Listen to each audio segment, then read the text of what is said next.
కానీ ప్రజల హక్కులు అయితే హరించకూడదు కదా. సార్ బాలుకి వెల్కమ్, జలాలపై జగడం, ఇది ఒకటి. బాలసుబ్రహ్మణ్యం నిన్న మనం మాట్లాడినప్పుడే ఐ థింక్ మీ దగ్గర నేను అందరూ ఎవరు రాజకీయ పార్టీలు ఏవి కాదనలేదు తెలంగాణలో అని. నిజంగానే నిన్న విగ్రహాన్ని ఆవిష్కరించారు. కాకపోతే ముఖ్యమంత్రి గారు అబ్సెంట్. కారణం ఆయన వేరే కార్యక్రమంలో ఉండొచ్చు, ఏదైనా ఉండొచ్చు, కానీ వేరే సందేశం అటువంటిది కూడా లేదు.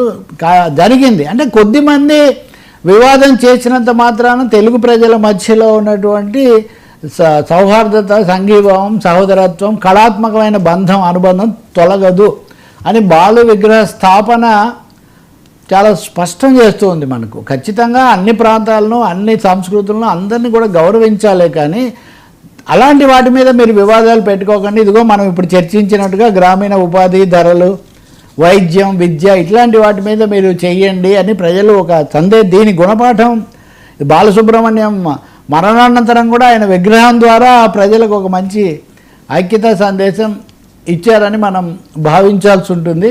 రాజకీయ పార్టీలు కూడా బాధ్యతగా వ్యవహరించాయని చెప్పాలి. అన్ని పార్టీలు, అందరి నాయకులు దీనికి ఏమీ లేదు. నిన్న అఫ్కోర్స్ రేవంత్ రెడ్డి రాకపోయినా దుద్దిల్ల శ్రీధర్ బాబు ఆ వేదిక మీద ఉన్నారు, ఇతరులు కూడా ఉన్నారు. ఆయనే చొరవ తీసుకున్నారు. నిజానికి ఆయన చెప్పారు, కుటుంబ సభ్యులు చెప్పారు, మేము గతంలో చాలా ప్రయత్నం చేశాము, అది అప్పుడు జయప్రదం కాలేదు, శ్రీధర్ బాబు ప్రత్యేకించి ప్రోత్సహించి దీన్ని తీసుకొచ్చారన్నారు. అది మంచి విషయమే. మొత్తానికి దీని ద్వారా ఒక సుహృద్భావ సందేశం, సుహృద్భావ సంగీతం అని కూడా చెప్పవచ్చు. ఎందుకంటే బాలసుబ్రహ్మణ్యం భారతదేశం యొక్క బహుముఖీనతకు, బహుభాషా విశ్వాసాల సంస్కృతికి ఆయన ఒక ప్రతిబింబం లాంటి వాడు. ఆయన పాట పాడని భాషలు, ప్రముఖమైన భాషలు దాదాపు లేవు. దక్షిణాది నుంచి ఉత్తరాది వరకు అదే వైవిధ్య సంస్కృతి అని మనం భావిస్తే అది రెండు తెలుగు రాష్ట్రాల మధ్య ఒక సేతువులాగా ఉండటం. నిజంగానే పాడుతా తీయగా అనేది అందరూ చూస్తారు కదా, ఆయన ప్రవేశపెట్టింది. పాడుతా నా పాట నీ నోట అన్న ఇంకోటి అదొకటి. అయితే ఇదే సమయంలో సీరియస్ థింగ్ ఏమంటే కేసీఆర్ గారు ఎల్లుండి రాబోతున్న సమయంలో నదీ జలాలు అన్నది ఈరోజు వాళ్ళ పత్రిక కనుక చూస్తే మొత్తం పైనుంచి కింది వరకు పతాక శీర్షికలు అన్నీ దాంట్లోనే ఉన్నాయి. బహుశా సాంస్కృతికమైన ఈ తేడాలు లేకుండా రెండు రాష్ట్రాల ప్రజలు ఎవరిది వాళ్ళని చేసుకుంటూ వెళ్దాం అనుకుంటున్నారు. కాబట్టి ఇప్పుడు నదీ జలాలు లాంటి ఒక ప్రాక్టికల్ ఇష్యూ తీసుకుంటున్నట్టుగా కనిపిస్తుంది. ఇదేమి తొందరగా సాల్వ్ కూడా కాదు. ఇప్పటికీ కర్ణాటక, మహారాష్ట్రలతోనే సాల్వ్ కాలేదు మనకు. బచావత్ ట్రిబ్యునల్ సమస్య ఇప్పటికి కూడా ఒక తుది నిర్ణయానికి రాలేదు. ఎవరికి సంతృప్తి లేదు.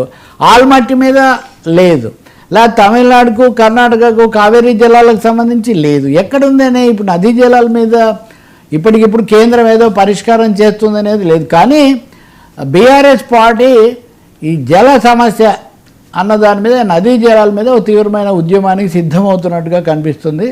సో విగ్రహ వివాదం కంటే కూడా ఈ నీటికి సంబంధించిన ప్రాజెక్టులకు సంబంధించినవే ఎక్కువగా రాబోయే రోజుల్లో రాబోతున్నట్టుగా ఉన్నాయి. బహుశా కేసీఆర్ ఆయన రెండోసారి ఆ ప్రక్రియ ప్రారంభిస్తారు. ఆయన ఏమేమి మాట్లాడతారు, లేదా అది ఏ స్థాయిలో ఉంటుందని మనం చూడొచ్చు.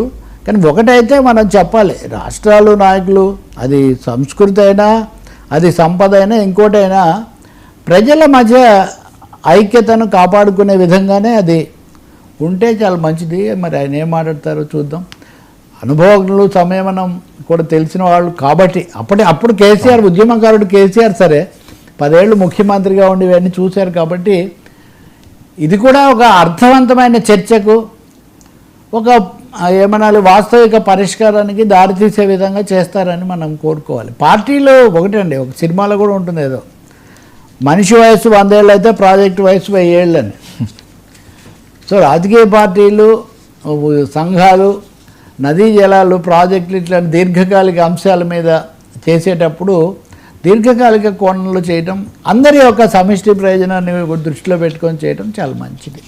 సో బాలు టు జలాలు, that is my comment. Right sir, thank you so much Rao గారు. ఇది